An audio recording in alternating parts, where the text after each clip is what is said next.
Welcome to Rich by Words, the podcast where aspiring leaders such as yourself connect with experienced politicians, gaining insights and inspiration for your own political journeys. Today I have a very special guest, and it's just in time. I have Djaran Murray-Jackson, member of the First People's Assembly in Victoria, and the timing of this, the backing of this is they just passed a treaty in the upper house of the Victorian Parliament. I guess if you could expand on that and tell me your feelings on that, or maybe I butchered the intro. I don't know. Yeah, okay. Tell me all about it. My name's Djaran Murray-Jackson. I'm the Djaran Reserve seat holder, and that's a traditional owner group in central Victoria, so Bendigo and Northern Surrounds area there. Yeah. And I was lucky enough to be elected in 2023 to represent them in statewide treaty negotiations. Yeah. But a bit before that, I guess if you want me to give you treaty in a nutshell, I can go back to the start if you want, of it. or what it means to you as well. But yeah. Yeah, okay. Well, in 2019, the First People's Assembly was created after Auntie Jill Gallagher went around the state to figure out how do we go about this treaty business. Yeah. We had our first election. We saw about 2,000 votes there, and our first members were elected to create the frameworks for negotiation. So they made the treaty negotiation framework, the treaty authority, and the self-determination fund. That took them roughly 3 years. Then 2023, we had our elections. Over the past... for the Assembly itself. Yeah, for the Assembly itself. And then over the past 3 years or so now, we've been negotiating the first statewide treaty, was, as you said, passed through Parliament last week. Yeah. Between 2020 and 2023, I was actually a staffer at the Assembly. So I worked in the engagement team, started as an engagement project officer and worked my way up to engagement manager, and saw that the amazing work that the members were doing and what they were able to contribute to. That was in this building? Yeah, in this building, yeah. We actually moved into here probably halfway through I started working. So yeah, okay. So you would have had to carry a few boxes. Yeah, that's for sure. Lots of T-shirts around and lots of speaking and all that, and it sort of really prepared me for my role as well. The Assembly, our CEO at the time, Auntie Gargett, brought in Stephen Donnelly to do political organising and leadership training. And that really set me up for success and gave me the confidence to really run in the elections as well. So you put your hand up for the leadership training? Yeah, it was like mandatory for engagement project officers. Yeah, so it was about how we run the treaty campaign and make sure mob were getting enrolled, because we knew the importance of our enrolment numbers. Yeah, okay. So it was a combination of like going out to these communities and getting them registered and enrolled. To vote for the Assembly. And then just basic engagement, going out and just spreading the word of treaty, because I don't know if you noticed the timing or not, but COVID came in 2020 and it was hard to go out and engage with everyone. We're doing online things, and once the lockdown stopped, we were able to get out and actually engage with people and tell them what treaty was all about. Yeah, okay. What are some of those experiences? Like just a lot of driving in the car, obviously, for one. Yeah. But, you pull up in these communities, or you've probably organised ahead of time to meet with leaders in the area, or? Yeah. Well, there's probably two sides of the work. There was your own sort of engagement and going out and talking to groups like, say, schools or, hospitals or health staff, whoever you want to sort of talk to. And then, then there was the organising of Assembly events that members could go to and talk to their communities as well. So, we sort of did a bit of both of that. Yeah. Okay. Any standout ones for you, or? Trying to think. Probably Treaty Day Out. Like, we used to do these big concerts. We did about 3 or 4 of those. That was such a special moment, because we had 3,000 community members show up, and then we had lots of Aboriginal acts, and it was just really fun time. And I think looking back, there was one where I did to a bunch of health organisations out Melton Way, and I think that was my biggest crowd over the 2 or 3 years I was a staffer. I had roughly 200 to 300 people, and just got up on stage and spoke the treaty, and it was really good. All right. Overwhelming? It was a bit at the time, but looking back, now it's just normal. Okay. So the big day out, the treaty day out. I don't know. It just sounds fun. That was the whole point of it, really, just to have a bit of fun and celebrate Black excellence in music. And we really found it was like a really big driver for enrolments for wherever that region was, because we did a sort of a scheme where if you're enrolled, you could get a free ticket. Yeah, okay, that'd be good. It was really good just to get the treaty message out there and get people enrolled as well. similar to like, what's the big one up in Northern Territory just recently? The Garma Festival. The Garma Festival. That looks magical. Yeah. Yeah. I just sound like a boring white guy there. Oh, this sounds amazing. No, it just, yeah. But like highlighting the culture that this country has pre-colonial times as well as after as well, because you guys didn't go away. You're still here. That's it. Just I've lost my question there, but like it I feel like this is a good step in the right direction, especially with this treaty passing. Yeah. Of having this country sort of heal its wounds in a sense, you know, because there's still people hurting. Yeah. As like a generational trauma thing. Obviously, I'm preaching the choir here. I don't want to, you know. Yeah.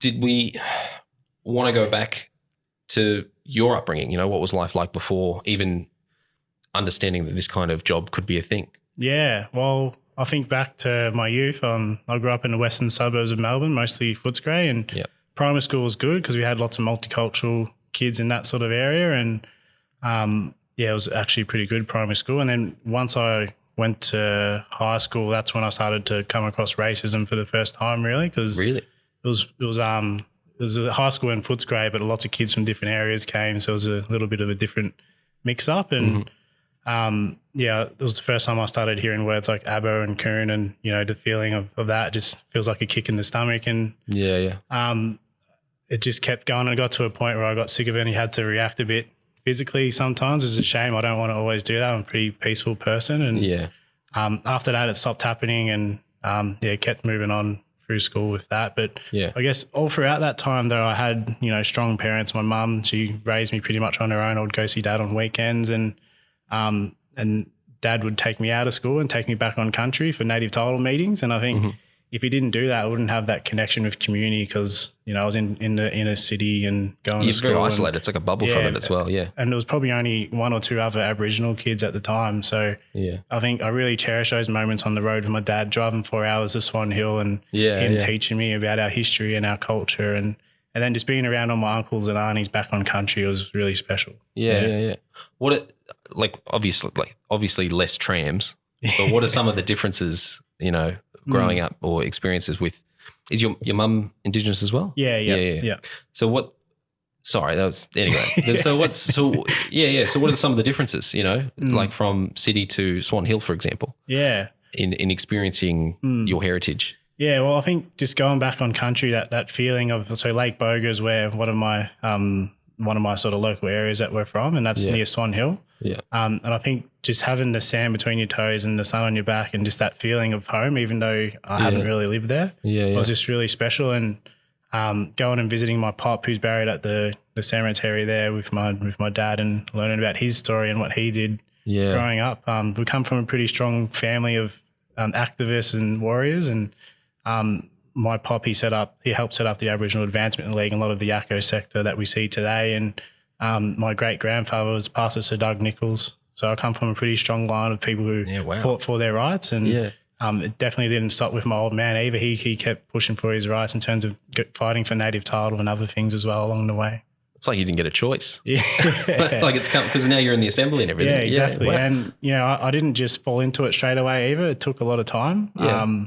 I got through my schooling, and then I was planning on having a gap year, but Mum said, no, you can't be a bum. You need to go get a job, actually. So I think it was a 6 months of a gap. And I ended up working at Woolies for roughly 8 years. I did a butcher apprenticeship and worked my way into management in the meat department, and then ended up managing a big department during COVID, and it just got a little bit too crazy for me. And I just had this urge of going back and working in community in some shape or form. And my sister was elected in the first term, and my old man said, there's actually engagement roles at the assembly. And I'm like, that actually sounds perfect, because I knew how to engage customers at Woolies, and you've got that experience and how to keep my team engaged in the work they're doing as well. So it was really great to come across to the assembly and transfer the skills that I learned from a big corporate over into the community space, and which probably benefits as well, wouldn't it? Yeah, definitely. Like if I didn't go to Woolies, I wouldn't have had the work ethic and the skills that I had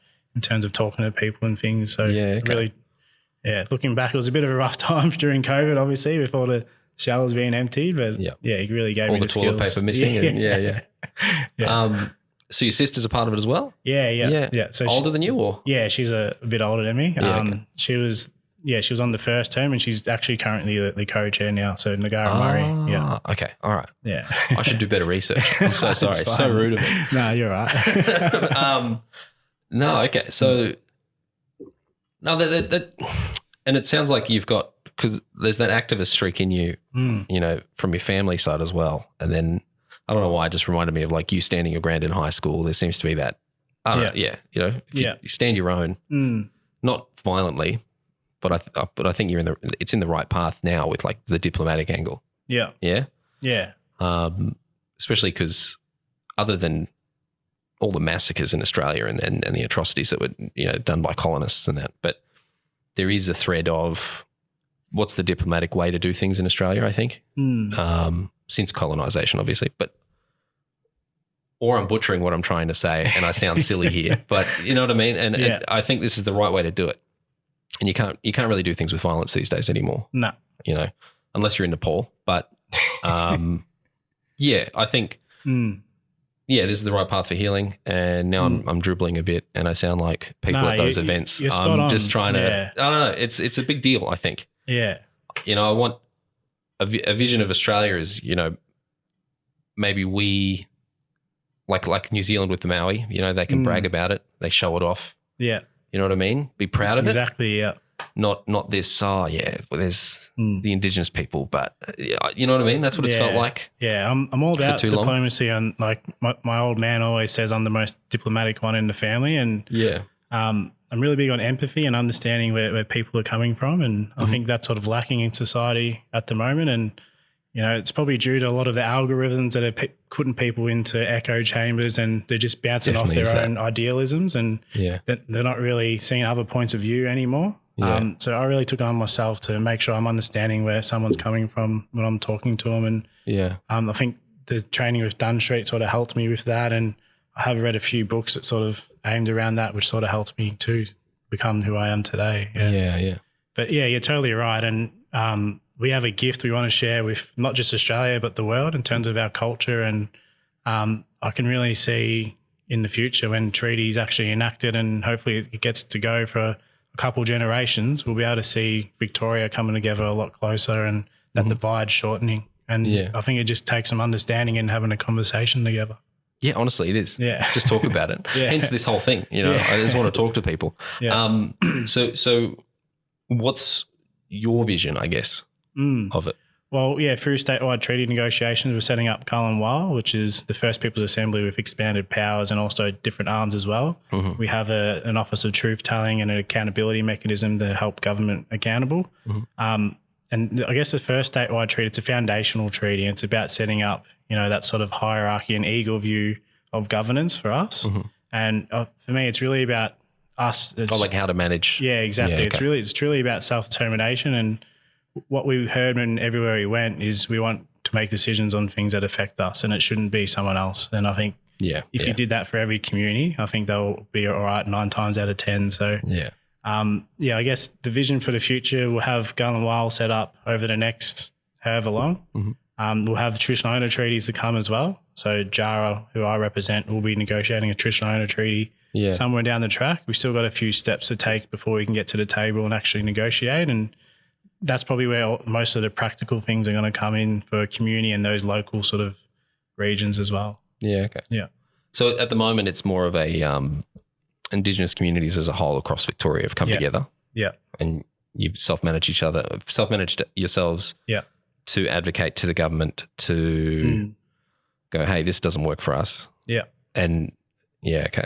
Well, I guess through the first state, I'll give you some examples of some things that are coming across to the First People's Assembly, and I don't know why they haven't come across sooner. Like the Aboriginal Honour Roll, for example, like it's an event and resources that the state control to reward our people. It just makes sense that it come over to the democratically elected Aboriginal body for you guys to manage. And exactly, it just makes sense, doesn't it?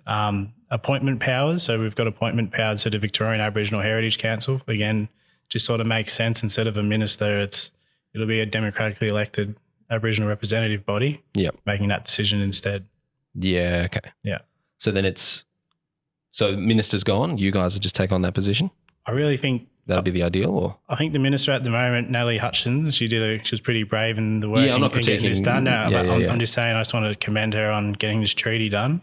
But I think she sort of said, I'm doing myself out of a job out of this. But I'm like, I don't think you do, because we still need that relational sort of minister there that'll have the conversations with the Assembly and actually pushing behind closed doors that we sort of won't be able to still get to. Yeah, okay. Rather than all of you guys walking into the office. It's so okay. You guys make the decision. I think that the role needs to evolve and it'll maybe be more relational. Yeah. And maybe you do need another minister for treaty settlements for the traditional owner treaties. I'm not too sure what it looks like. That's for them to figure out. Yeah. Okay. Yeah. Any other examples of stuff that's sort of come across? Yeah, I think, we did have a big list of practical outcomes that we wanted to get. Yeah. We didn't end up landing all of those, but one that comes to mind is the naming of places on Crown land and state-owned land. Mm-hmm. I think that's a no-brainer. We're already doing that. Seems fine. We're already doing that at Djara, for example. At Mount Alexander, it's called Lianganuk as well, which means his teeth. That's where Tangarong used to come and do men's ceremony with us. So you can dual name places, and I think it just adds another dimension. Dual naming things all the time. Yeah, it's Melbourne Nam, Yeah, but now it's about the Assembly will have more of a role in the say of it and making sure that traditional owners can be part of it too. As you guys get to pick the names, not government going, we think this sounds Indigenous. Does that happen? Yeah. I think it happens and they engage with the local traditional owner, but I think now just the Assembly will come in with more of a role too. Yeah, okay. Yeah. All right. Yeah. So what is it? It's like an official advisory board for the government on matters that affect Indigenous people. It's not a third House of Parliament that dictates the state or anything. No, nothing like that. Because I remember that being a bit of, especially during The Voice. That was a whole thing, wasn't it? Yeah. No, it's nothing like that. So we will have rule-making powers, they're called. Mm-hmm. It'll only be things that affect us. At the moment, it's only scoped into confirmation of Aboriginality process. So that process is a bit of a mess at the moment, and we saw it was a big need from our community to really deal with it. Yeah. We will have meetings of cabinet, and we will have an annual address to Parliament as well, which will probably be done by the co-chairs or whoever at the time decides to do it. Yeah. So really, we don't have any say over what Parliament does or how they do it. They will have to come to the Assembly if they are making laws and things that affect us. Yeah.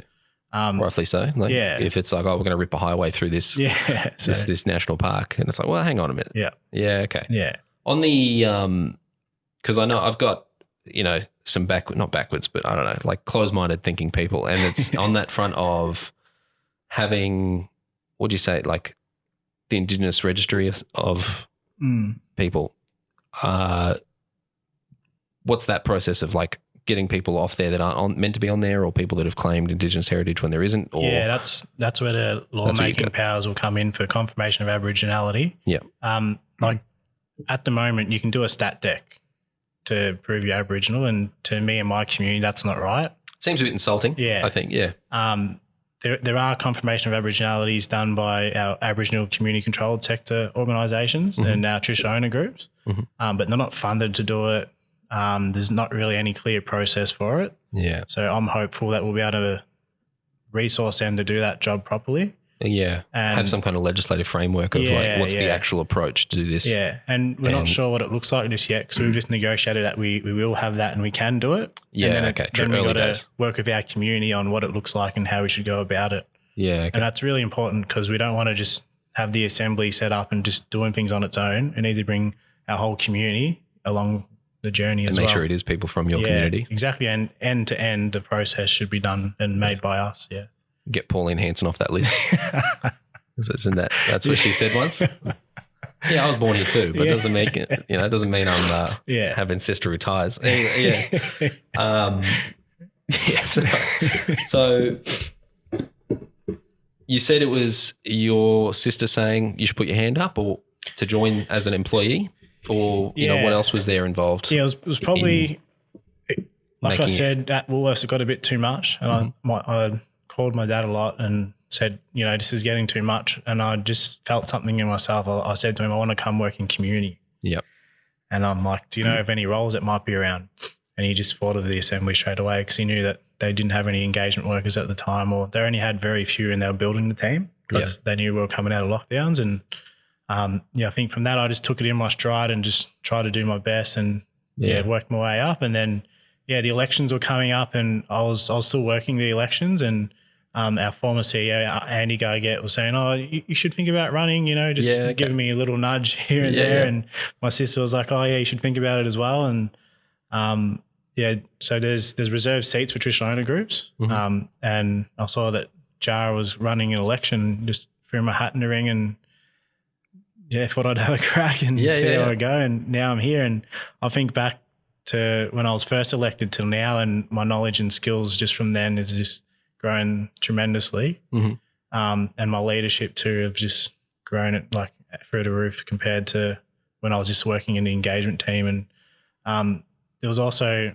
one of my colleagues, Levi Power, who ran in the general elections and got elected too. So we were able to share in that moment together and this journey together. And it was really special when the vote passed in the upper house. He was standing next to me, and to be able to give each other a hug and see all of our work just come to a moment and just be there. And it was just, bros for life. Exactly right. Yeah. And just that night was just so special, just to see the vote go through. And afterwards we're all in Queen's Hall hugging each other, and I was crying a bit. The emotions bubbled over. As it should. You're allowed to cry. It's fine. Don't stress. So it was just a really nice moment to share with him, and then family and friends too. Yeah. Wow. So what other things that, like, what was the negotiations like? Was it you guys having an issue coming to the government about it, or the government going, "Hey, we want it to be this," and then you guys having to sort of back and forth, or what's the? Yeah, well, the negotiations were over about 9 months. So they started in November last year, and they concluded, I think it was about July this year, maybe August. I think they actually technically finished up. And I think just with the mandate of Jacinta Allen, who's brave to go down and do this as well. And I think, the negotiation team on the state side knew that they had to get this first statewide treaty done. Yeah. With that being said, we sort of had this deadline of the pending election, so we wanted to make sure we get it done and get the body set up in time, and so that it can start running before. And we've put 10 years of work into this statewide treaty. So we sort of knew what we wanted to do and how we wanted to go about it and achieve it. And when we were first elected, the first thing we did was make a negotiation brief. Then we set a deadline on ourselves. All right, we've got 400 days to get statewide done before caretaker and the next election and so on. We chose our negotiators. We had our 2 co-chairs of the lead negotiators, and then we had Troy McDonald, who's the Gunai reserve seat holder, Narita White, who's the CEO of VALS, and Indy Clark as our negotiators. And they were at the table with the state for 9 months, sometimes negotiating till 3 a.m.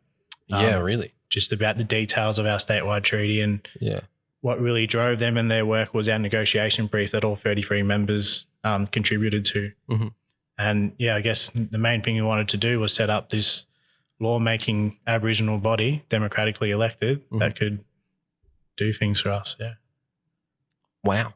It seems like a lot of just getting the wording right on things. Because it's essentially writing a constitution in a way. Like, in a way. You got to make sure there's not too much wiggle room on certain things, and it can't be misinterpreted. So it's that sort of stuff. And like there were some things where we were probably being a little too aspirational for the state, and they're probably like, slow down, buddy. Hang on, that's probably a bit too much, And then, it was just it was good faith negotiations, to be honest, throughout the whole process. I can't really recall any disputes, really. There probably was within the room, but there was no major disputes where it was just like, hang on, let's stop negotiations or something like that. Things could progress and the conversations could happen. It wasn't, fire. No. It was pretty, it was pretty. All right. Pretty good.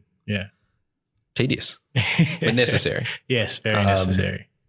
So you did say there was a bit of a change in you from before being elected and now being in as a part of the assembly. For example, the leadership and all that, like your leadership skills and community engagements sort of evolved. What were some of the biggest things you had to learn fast from being elected in? Like once you're in, what are some of the things you have to wrap your head around? I think you're answerable to your community, and you got to make sure you remember that all throughout your journey. And you got to make sure that you're in this role, you got to make sure you're always reporting back. So we had a few whole group meetings. And they were based around updating the mob on statewide treaty, but also going through our own process of the Djaran Traditional Owner Treaty as well. So I made sure I did that. And then I'm also accountable to the Northwest region as a Northwest elected member. So I went to a lot of the engagement that the Assembly put on around the region, Swan Hill, Horsham, Bendigo. Yeah. And we're going to Majura for Chamber next month, or this month. It's November now, isn't it? Yeah, November now, yeah. So, you guys do it all around? Yeah. That's good. Yeah, That's we do it all around. And you'll see about 33 members and about 50 staff roll into town and have a meeting for 3 days. And all the hotels are booked up and everything. All the hotels are booked out. We're having dinner everywhere. So it's really good. And I think back to my point on being diplomatic and empathy was something that I really took on board. I read a book called Never Split the Difference by Chris Voss, and it's about tactical empathy and really understanding where people are coming from when you're having conversations with them. And I think that really helped me in the work that I do, because a main role that I have, I'm the co-convener of an ACO sector design working group. It's a pretty long name, but it's about making a governance mechanism for the ACO sector in the First Peoples Assembly in Gullenwyle once it's set up. And they weren't really engaged with properly in the first term. A lot of them were elected, but I know the engagement was a little bit lacking for the community controlled sector. There's no updating. Yeah, so I really took it on my path to really listen to where they're coming from and how they wanted to be engaged with and what they wanted to see in a statewide treaty. And what they were really big on is making the relationship sort of formal in some sort of structure within the governance. So if I didn't really read that book and really listen to where they were coming from, I probably wouldn't have gotten anywhere. Well, I was going to say I should write it down, but I think I've just recorded it. No, it sounds like a good book to. Yeah. Okay. Yeah. So how did you stumble across that one? Just pulled it off a shelf, or someone recommended? Or a mentor was like, "Oh, look at this." No, so I got into this role and we had to negotiate statewide treaty. I'm like, I better read some books on negotiating. And it's about negotiating. So it's an ex-FBI negotiator, and he uses this tactical empathy, and he gives you all these tools you use when you're talking to people. Yeah, okay. To better understand their side, so you can actually find the middle ground. Exactly, yeah. Yeah, all right. Sounds like a good book. Yeah, all right. So once you took on this role in the Assembly, was it what you expected, or? I think I was pretty lucky because I worked in ops and I saw how things worked and I understood the architecture of it.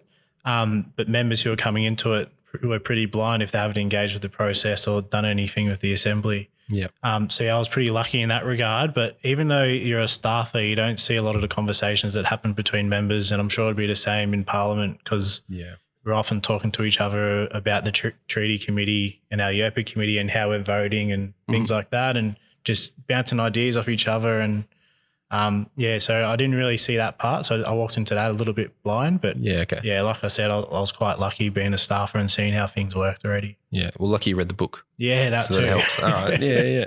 Yeah. So far, like even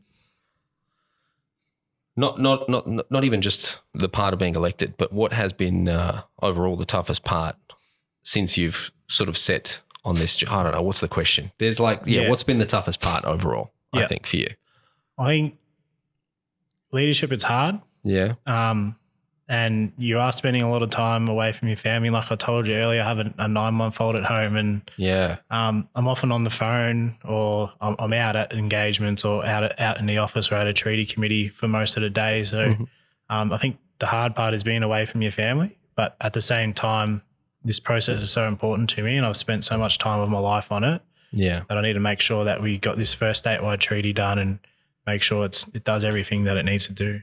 Yeah. Do you think it's going to be a bit quieter now, or it's just picked up? Like it's going to get busier? It's funny you say that because we're often laughing about this ourselves, but the work's only just begun really. Yeah, so we've been doing transition work in the background while we've been waiting on Parliament probably the last 2 months. And that's only going to pick up now that it's gone through. We do have Royal Assent, which the Governor gives it the stamp. Yep. We're going to do our Cultural Assent, which is a celebration event on the 12th of December. 12th of December. All right. Yep. I'll put it in the calendar. Oh, no, I leave on the 11th. Sorry. Oh, okay. That's No, all right. I've got to Ecuador. Sorry. Yeah. We'll FaceTime you or something. Yeah. All right. So, we'll have that. And then, between now and February, because we had to call an early election just to help with transition. Yeah. We're going to be doing lots of transition work, setting it up. What does it look like? Our internal rules. What does the accountability mechanism look like? And so on. Yeah. Okay, so never mind. That sounds like the toughest parts are coming. Yeah. And then I've got to get re-elected in February, hopefully. So see how I go. Yeah. So what's the election process? Is it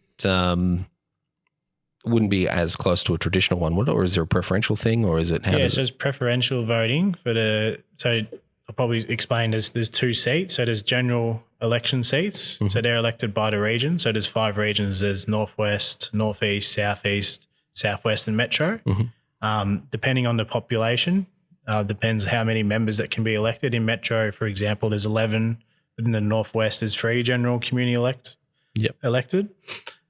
So that process will run out. I'm a reserve seat. So if you have a traditional owner group with settler recognition, so native title, traditional owner settlement act, so on, you get a reserve seat. Mm-hmm. So I'll run in that sort of process, and there's roughly 800 members who choose who they want to represent them in just that seat. Yeah. But it's just for the traditional owner group. So yeah. And is it going to the polls? There's printout ballots and everything like that, or is it more of a? For our one, I think it was done online and mail vote. Yeah.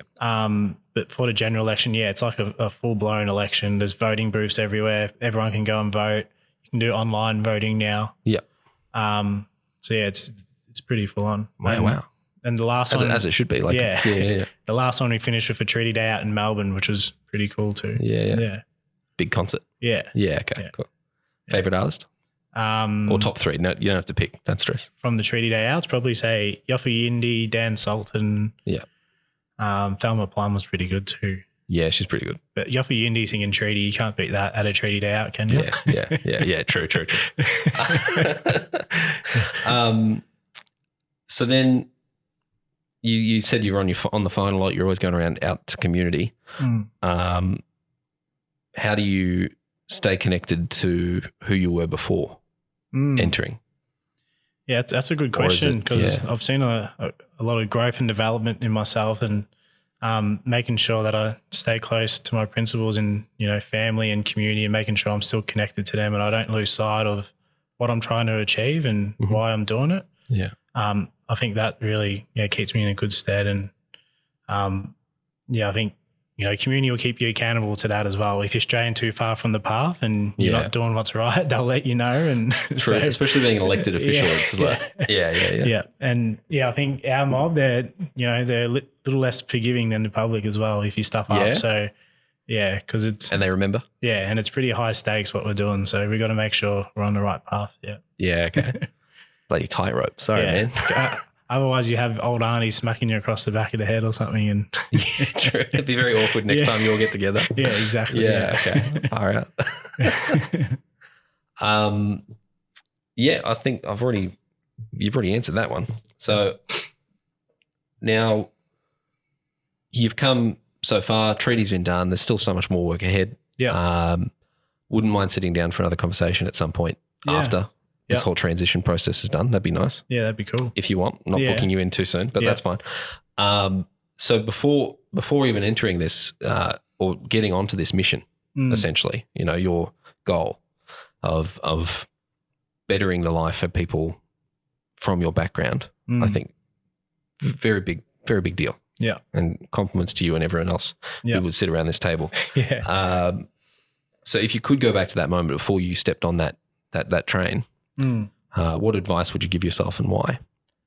I think I would give myself, just walk into it open-minded like you have, and just give it your best shot. Put one foot in front of the other and just keep moving and keep rolling with the punches. And it's not going to be easy, and there's going to be moments where it's going to be hard, but just keep persisting and you'll see great results in the end. All right. Just keep pushing. Yeah. All right. It's a little bit of football. You play football ever? It sounds like there's a football quote in there. Probably, Yeah. I think we'll wrap it up there, Djaran. Yeah, no worries. Unless there's other things you wanted to touch base on, but or plug your Instagram or something, or no, none of that. I think I think the 12th of December is going to be a great event for all Victorians to enjoy. We're calling it a cultural Assent, but I think it's really important that we get as many people there as possible. It's going to be at Fed Square on the 12th of December, and we'll do lots of ceremony and celebrate. There'll be a few speeches, and then there'll be a concert later on as well. All right, I'll put that in the description. That'd be good. Yeah, and I'll give it a promotion. Dude, thank you very much for your time. I appreciate actually being able to sit down, with people who are on this path to try and find actual equity between, the cultures in this country. So, again, more white person dribble there. Sorry. But it's good. We need it. Yeah, okay, good. Done. Cut. Right. Beautiful. Thanks, Done. mate. Yeah. Oh, sorry. You're right.